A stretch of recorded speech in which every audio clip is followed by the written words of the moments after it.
My Lady Charlotina had always preferred the subterranean existence.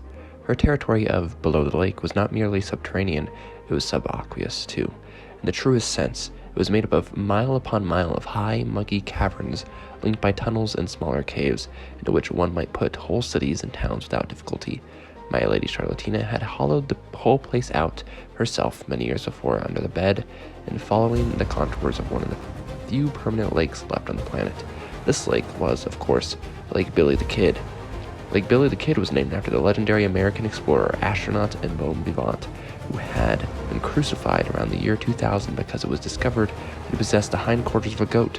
In Billy the Kid's time, such permutations were apparently not fashionable. Hello and welcome to Liam's Lyceum. I'm your host, Liam, aka Hembar, and today I'll be doing a spoiler-free review of Michael Moorcock's An Alien Heat.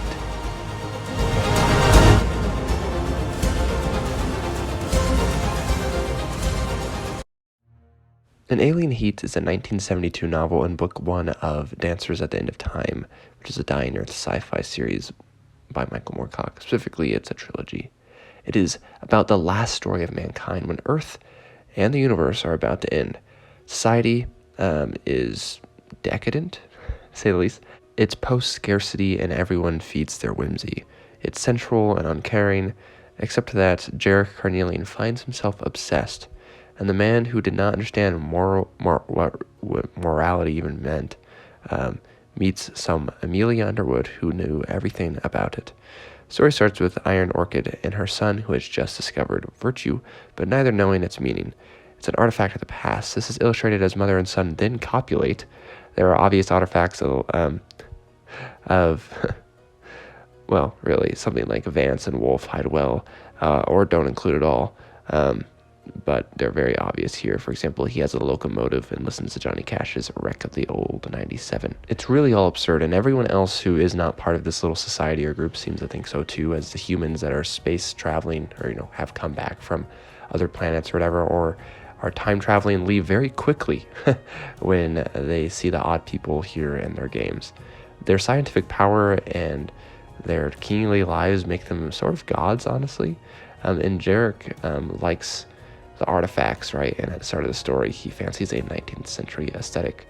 And you can basically do whatever you want, right? Like, there's also, we find out at one point that his mom is actually his dad, like, was a male at one point. So, I mean, like, it's a little confusing. It's all over the place. But the story itself kind of starts with, hinges off Jarek and his mom being invited to a party at the Duke of Queens' place, supposedly where the borough of Queens once was in New York City. There's an alien warns of the end of the universe, and a time traveler from the 19th century shows up, confused on where she is and angry on her reception. Jarek decides his next affectation should be the love of, her, this time traveler. The end of time is by way of the Big Crunch, by the way, like in Paul Anderson's Tau Zero. The universe expands to a certain point before contracting back to whatever existed before the Big Bang, basically out of fashion these days, but that was a theory that was still pretty predominant back then. There is a little bit of time travel, and it showcases really well that knowing a language doesn't necessarily mean you understand the idioms or cultural norms. This book is also very sexual, nonchalantly so. It reminds me some of Kugel from Vance's Dying Earth.